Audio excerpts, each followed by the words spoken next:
welcome back. I'm Elaine and I'm living with autoimmune disease. Today I wanted to give you my scleroderma story. June is Scleroderma Awareness Month, and for the closure of the month, I thought I would share a little bit more about what scleroderma is. What does it mean for a patient living with scleroderma? Scleroderma is a collagen vascular disorder, a connective tissue disease. Sclero means hard, derma means skin. However, hard skin is just one symptom of the disease. There are many different symptoms, and not every scleroderma patient has hard skin. In order to tell my scleroderma story, I kind of need to backtrack a little bit. I was a rheumatology patient before I was tested for scleroderma. And I should probably tell you what kind of scleroderma I have. I actually have systemic sclerosis. So I was already being followed by a rheumatologist for an underlying condition called rheumatoid arthritis. But in 2016, things started to get a little overwhelming. My hands were the first to be affected. My hands looked like they had been dipped in acid from my wrist down, and it started to spread up my wrist. And when I mean dipped in acid, they were red, like beet red. And the skin was so tight and swollen, and it was more than my joints hurting at this point. Rheumatoid arthritis, and anybody that has rheumatoid arthritis will know that the joint pain is so severe in arthritis. When I was first diagnosed with rheumatoid arthritis, I always joke that I was the person that kept, the, hey man, how's it going? Because my finger wouldn't bend. But this was like, it wasn't my joints that wouldn't bend, my skin wouldn't bend. My skin was like so tight, it felt like it was just gonna rip open if I tried to like move it. And that wasn't just the only new symptom that I was experiencing. I started to have a lot of GI problems. I was diagnosed with malabsorption when I was 20. So I've always had a lot of problems with my small intestine, but this started to affect from my mouth to my bottom. And maybe that's overshare, but I would eat dinner and hours later wake up and throw up whole food. The first time it happened, I thought I had the stomach flu. Well, the stomach flu kept happening. It didn't get better.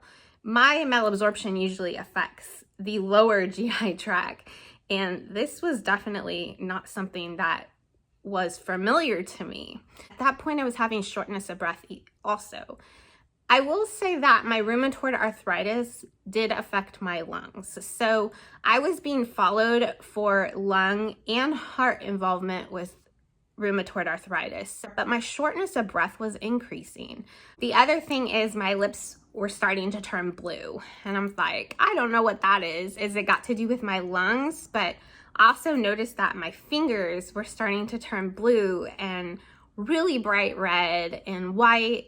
So that's called Raynaud's, and a lot of patients with scleroderma deal with Raynaud's, but it really manifested in my lips. I consulted with my rheumatologist. He is a great doctor because he doesn't alarm me or tell me like, hey, we're gonna test for this. So it was really off my radar. I thought we were just doing normal labs that day, a whole lot of blood work because that's what rheumatology patients endure. A week later, actually, maybe it was less than a week.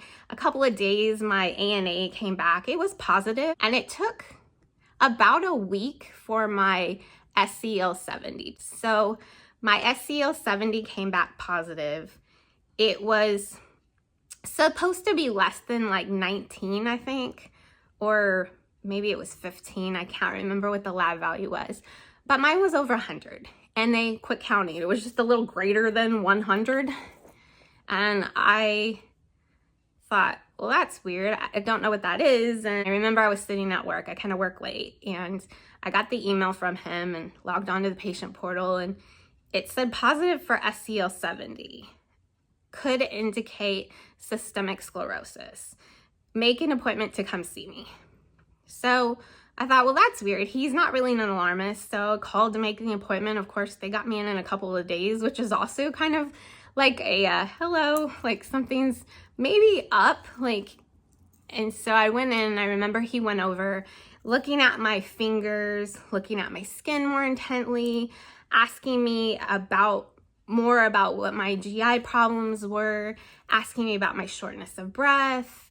Then he had a fellow come in and look at my nail capillaries, which I am only a patient. I am not a doctor, so this is just patient knowledge. Please don't hold me to like this is God's honest medical truth.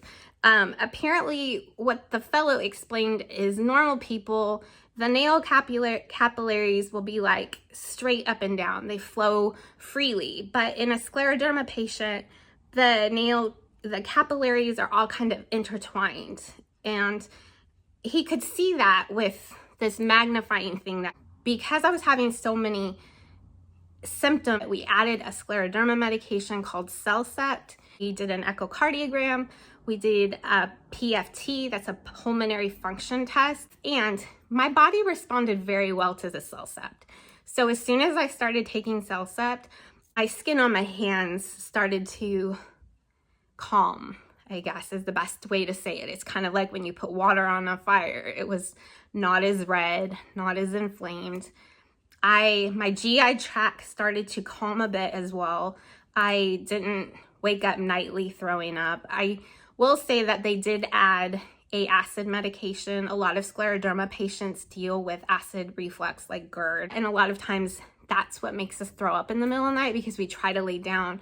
And with we get dysmotility in our GI tract, and that's your muscle hardens so it's not pushing your food down, so it's sitting there and it comes up. So I will say that started to subside, and it was kind of like, okay. And we retested the SCL-70, just maybe it was a false positive, it could have been. So we tested it again and it stayed. And so about 6 months in, we stopped calling it SCL-70 positive. We started calling it scleroderma. I will say that what I have learned is I know that scleroderma is not a diagnosis made on blood work alone. It is clinical symptoms of the disease. Googling can be scary. I know this because I've been there. When I was diagnosed with SCL-70, I plugged it in. Systemic Sclerosis, SCL-70. SCL-70 is only one antibody of scleroderma. It was terrifying. It said I had 5 years to live. I didn't know where to go from there. I have a great doctor. I'm in a metropolitan city.